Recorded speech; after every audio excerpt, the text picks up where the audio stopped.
অশ্বত্থামা মহাভারতের সবচাইতে রহস্যময় চরিত্রগুলির মধ্যে একটি হলো অশ্বত্থামা। এই অশ্বত্থামা অমরত্ব লাভ করেছে সে আশীর্বাদে নয়, সেটি অভিশাপে, এবং তাকে অভিশাপ দিয়েছিলেন ভগবান শ্রীকৃষ্ণ। এই কলিযুগের শেষ পর্যন্ত অশ্বত্থামাকে মাথায় ঘা নিয়ে সশরীরে বেঁচে থাকতে হবে, এবং ঠিক এই কারণেই অশ্বত্থামার চরিত্র একটি রহস্যময় চরিত্র হয়ে যায়। এবং এই অশ্বত্থামাই বারবার প্রমাণ করেছে যে মহাভারত কোনো বানানো ঘটনা নয়, সেটি সত্য একটি কাহিনী। অশ্বত্থামাকে বেশ কয়েকবার দেখতে পাওয়া গেছে, তার মধ্যে আমি 5টি ঘটনা আপনাদের সাথে শেয়ার করব, এবং সেই সব কারণেই অশ্বত্থামা হচ্ছে একজন রহস্যময় চরিত্র।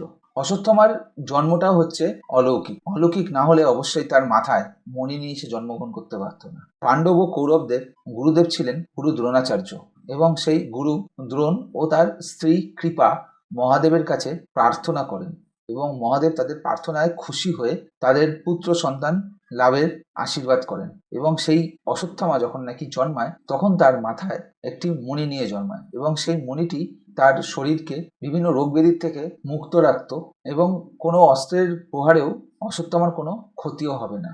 এই মণিটি অশ্বত্থামার শরীরের একটি অঙ্গের মতনই ছিল।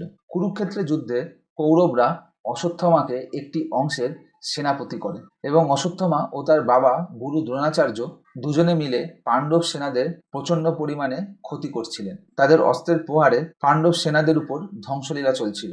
শ্রীকৃষ্ণের পরামর্শে ভীম অশ্বত্থামা নামক একটি হাতিকে হত্যা করে এবং বলতে থাকে যে অশ্বত্থামা মারা গেছে। তখন গুরু দ্রোণাচার্য যুধিষ্ঠিরের কাছে আসে এই খবরের সত্যতা যাচাই করতে, কারণ তিনি জানতেন যে অশ্বত্থামা সহজে মারা যাবে না। তখন যুধিষ্ঠির গুরু দ্রোণকে বলে, হ্যাঁ, অশ্বত্থামা মারা গেছে, এবং পরে এটাও বলে যে কিন্তু সেটা হাতি। কিন্তু গুরু দ্রোণ তার শেষের কথাগুলো শুনতে পায় না, কারণ শ্রীকৃষ্ণ সেই সময় শঙ্খ বাজিয়ে দেয়। এর ফলে গুরু দ্রোণ পুত্র শোকে বিহ্বল হয়ে যায়।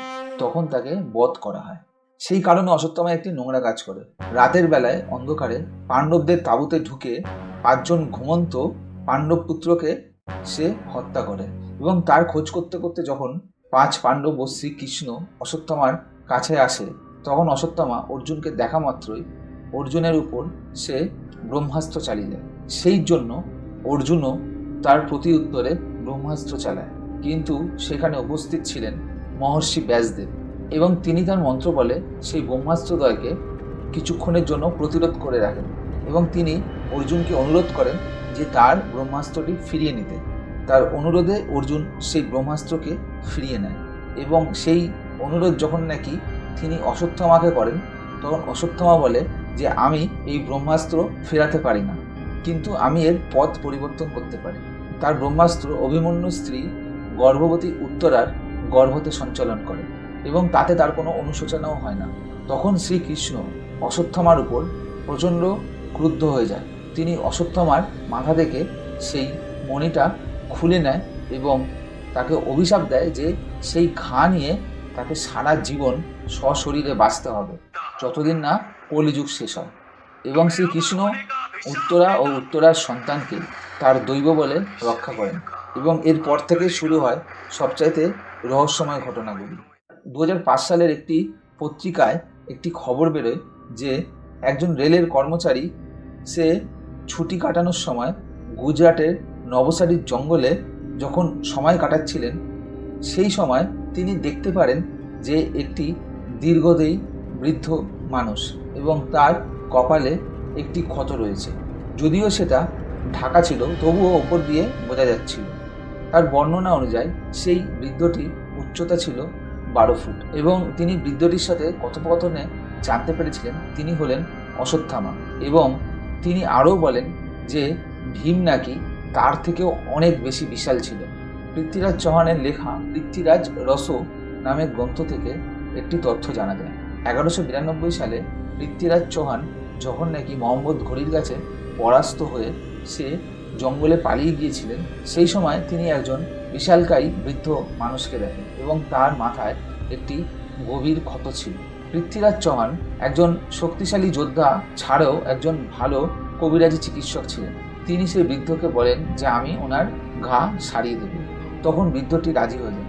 1 সপ্তাহ চিকিৎসা করার পর যখন নাকি তার ঘা একদমই সারে না, ঠিক আগের মতনই যেরকম ছিল সেরকমই রয়ে যায়, তখন পৃথ্বীরাজ চৌহান সে বৃদ্ধকে বলে, একমাত্র মাথার মণি থেকে সৃষ্ট ঘাই আপনার সারবেন না।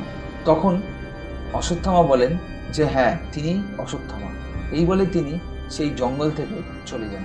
1500 শতাব্দীর দোরগোড়ায় কর্ণাটকে নারায়ণাপ্পা নামে একজন গরিব ব্রাহ্মণ থাকতেন। তিনি কুমার ব্যাস নামে পরিচিতি লাভ করেছিলেন, কারণ তার ইচ্ছা ছিল যে তিনি কন্নড় ভাষায় মহাভারত লিখবেন, এবং তার লেখা সেই বইয়ের নাম হচ্ছে কর্ণট ভারত কথা মঞ্জুরি।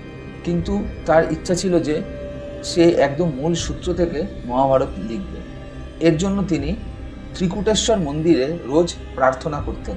একদিন রাত্রিরে তিনি স্বপ্নাদেশ পায় যে নিকটবর্তী এক নারায়ণ মন্দিরে এক একাকী দীর্ঘদেহী ব্রাহ্মণ আসবে, কিন্তু সে ভোজন পর্ব শেষ হওয়ার আগেই চলে যাবে।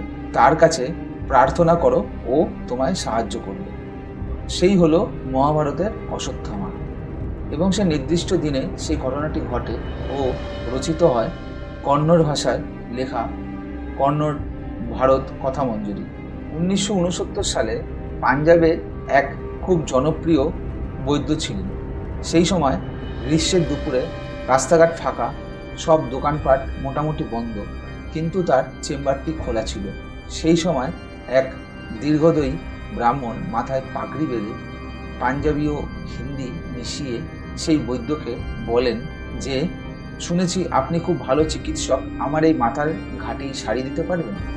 এই বলে সে তার মাথার পাগড়ি সরায়, এবং সেই ডাক্তার বৈদ্য যখন নাকি তার সেই মাথার ঘাঁটি দেখে এবং তার বর্ণনা অনুযায়ী তার মাথার ক্ষতর থেকে মস্তিষ্ক পর্যন্ত দেখা যাচ্ছে, কিন্তু তার মাথার বাইরের যে চামড়া, সেই চামড়া একদম টান টান এবং ভালো রয়েছে। তখন সেই অপরিচিত ব্যক্তি সে ডাক্তারকে বলেন যে, আপনি জানেন আমি কে? সেই ডাক্তার বলেন, হ্যাঁ, হয়তো আমি জানি আপনি কে, এবং একটু দাঁড়ান, আমি আমার জিনিসপত্র আলমারি থেকে নিয়ে আসছি। তখন দেখে সেই অপরিচিত বৃদ্ধ ব্যক্তি আর সেখানে নেই। এছাড়াও মধ্যপ্রদেশ, গুজরাট ও উত্তরাখণ্ডের বিভিন্ন প্রাচীন শিব মন্দিরগুলিতে কেউ একজন এসে রাতের অন্ধকারেই পুজো দিয়ে যায়, এবং সেখানকার স্থানীয় বয়স্ক ব্যক্তিরা বলেন যে অশ্বত্থামা এসে নাকি সেই সব মন্দিরে রাতের অন্ধকারে পুজো দিয়ে চলে যান। মহাভারত যে সত্যি ঘটনা, এই অশ্বত্থামাই বারে বারে প্রমাণ করেছে, এবং সে এটাও প্রমাণ করেছে সে শ্রীকৃষ্ণের অভিশাপে আজও মাথায় ঘা নিয়ে এই ধরাধামে জীবিত রয়েছেন।